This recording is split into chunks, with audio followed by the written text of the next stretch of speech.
वो भी दुनिया छोड़कर चली गई। टीबी की बीमारी हो गई।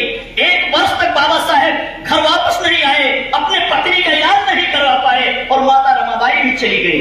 मेरे कहने का तात्पर्य है कि आज ये जो संविधान बाबा साहेब ने दिया है, आज ये जो रिजर्वेशन बाबा साहेब ने दिया है, ये जो बटन दबाने का अधिकार, वोट देने का अधिकार बाबा साहेब डॉक्टर अम्बेडकर ने दिया है, इन अधिकारों का उपयोग अभी तक देश को आजाद हुए 75 साल हो गए हैं, लेकिन आप लोगों ने अभी तक इन अधिकारों का उपयोग नहीं किया है।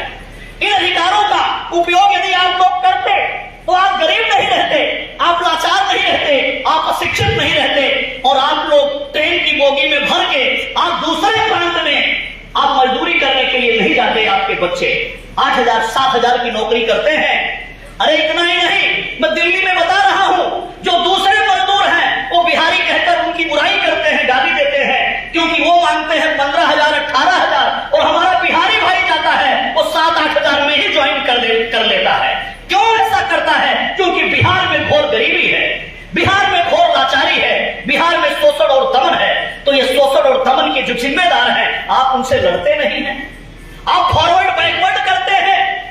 लड़ाई कोई और दिखाई जा रही है और शोषण आपका किया जा रहा है। चाहे पिछड़े भाई हो, चाहे अति पिछड़े भाई हो, चाहे दलित भाई हो, और 5 लाख मारा नीतीश कुमार जी ने आपको दलित से महादलित भी बनाने का काम किया, पिछड़े से अति पिछड़ा बनाने का काम किया, जो शब्द ही अनकॉन्स्टिट्यूशनल है, महादलित बनाने का काम किया, बांटने का काम किया। तो मेरे शेड्यूल्ड कास्ट शेड्यूल्ड ट्राइब के भाइयों, ओबीसी के भाइयों, मेरे आप लोगों से कहना है, यदि बिहार का उद्धार चाहते हो, बिहार का कल्याण चाहते हो, तो चंपारण की धरती पर हम कह रहे हैं, एक ही थे वो गांधी बाबा जो आधी पहनते थे आधी ओढ़ते थे। वो गांधी बाबा ने जीवन भर हमारे बाबा को, बाबा साहेब डॉक्टर अम्बेडकर को सताने का काम किया, उनके रास्ते में रोड़ा अटकाने का काम किया। ये जितने अधिकार बाबा साहेब आपको दे पाए हैं, वो गांधी जी से मुकाबला करके, उनको डिफीट दे करके, उनके छाती पे चढ़ करके तब ये अधिकार बाबा साहेब डॉक्टर अम्बेडकर आपको दे पाए। तो बाबा साहेब डॉक्टर अम्बेडकर की विचारधारा इस देश में चलेगी तो आप अमन शांति में आएंगे, आपका राजपाट आएगा। और अगर गांधीवादी की विचारधारा चलेगी तो गांधीवाद पर्यायवाची उसका है मनुवाद, तो इस देश में मनुवाद का राजपाट होगा, वर्णवाद का राजपाट होगा, जातिवाद का राजपाट होगा, शोषण और दमन का राजपाट होगा। ये बात मैं इसलिए भी कह रहा हूं, चंपारण की धरती पर कोई एक नेता और इधर कई महीने से घूम रहे थे, नए नेता पैदा हुए हैं, वो गांधी जी की तस्वीर लेकर के आए थे, कोई सुराज आंदोलन चला रहे हैं, जन सुराज क्या होता है, गांधी जी की तस्वीर लेकर के आए थे वो। तो मेरा आपसे कहना है, पिछड़े समाज के भाइयों, दलित समाज के भाइयों, कि आपको गांधी जी की तस्वीर पसंद है कि आपको बाबा साहेब डॉक्टर अम्बेडकर की तस्वीर पसंद है? आप गांधी जी की तस्वीर के साथ खड़ा होना चाहते हो कि बाबा साहेब डॉक्टर अम्बेडकर की तस्वीर के साथ खड़ा होना चाहते हो? यदि आप गलत सिद्धांत को मानोगे, लड़ाई नहीं खींचोगे, लकीर नहीं खींचोगे, आर पार की लड़ाई नहीं लड़ोगे, तो 33 साल बीत गया है और 33 साल निकल जाएगा, कोई आपकी सुध लेने वाला नहीं मिलेगा। लड़ाई विचारधारा की है, लड़ाई थॉट की है, लड़ाई फिलोसफी की है। मात्र जाति के चक्कर में हम लोगों को नहीं उलझना है कि मैं कुशवाहा बिरादरी की हूं, कुशवाहा बिरादरी का हूं और कुशवाहा बिरादरी का नेता बना दिया है भाजपा ने या कांग्रेस ने या आरजेडी ने, तो हम सारा वोट अपने कुशवाहा भाई को दे देंगे। नहीं, विचारधारा को वोट करना पड़ेगा। आपकी विचारधारा बाबा साहेब डॉक्टर अम्बेडकर की विचारधारा को लेकर के हमारी लीडर, हमारी राष्ट्रीय अध्यक्ष बहन कुमारी मायावती जी ने अपना पूरा जीवन समर्पित कर दिया है। सुबह से लेकर रात तक स्ट्रगल करती है बहन जी, आपके लिए, हमारे लिए अपनी जिंदगी पूरी लगाया है बहन जी ने। और उत्तर प्रदेश की धरती पे आपको सीखने के लिए, आपको करने के लिए वो करके बहन जी ने दिखा दिया है। एक नमूना एक दिखा दिया है बहुजन समाज पार्टी ने। बिहार के लोगों, मेरा आपसे कहना है, यूपी वाला अनाज खाता था, वो बाबा साहेब का किताब पढ़ता था, बाबा साहेब की बात करता था। मेरे बिहार वासियों, आप क्या अनाज नहीं खाते हो? आप बाबा साहेब को नहीं पढ़ते, आप बाबा साहेब को नहीं जानते। अरे नहीं जाने अब तक तो अब जान जाइए आप लोग। जो काम यूपी में किया गया है उसको बिहार में शुरू कीजिए। और वर्तमान में तो आरोप लगाते हैं पार्टी का ग्राफ डाउन हो रहा है। मेरा आप लोगों से कहना है, मैं बिहार में कहना चाहता हूं, यूपी वाले 2024 की तैयारी कर रहे हैं, आने वाले विधानसभा में सरकार बने यूपी में, ऐसी तैयारी कर रहे हैं।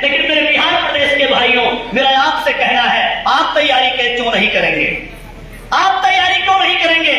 वर्तमान में यह कि मिलने रसड़ा से बहुजन समाज पार्टी का है और वो तैयारी कर रहे हैं कि अब की बार हम बीजेपी को किनारे कर देंगे और जो बिचौलिए हैं उनको किनारे कर देंगे और बहुजन समाज पार्टी के मैक्सिमम सांसद जीत करके बहन जी को देश का पीएम बनाएंगे।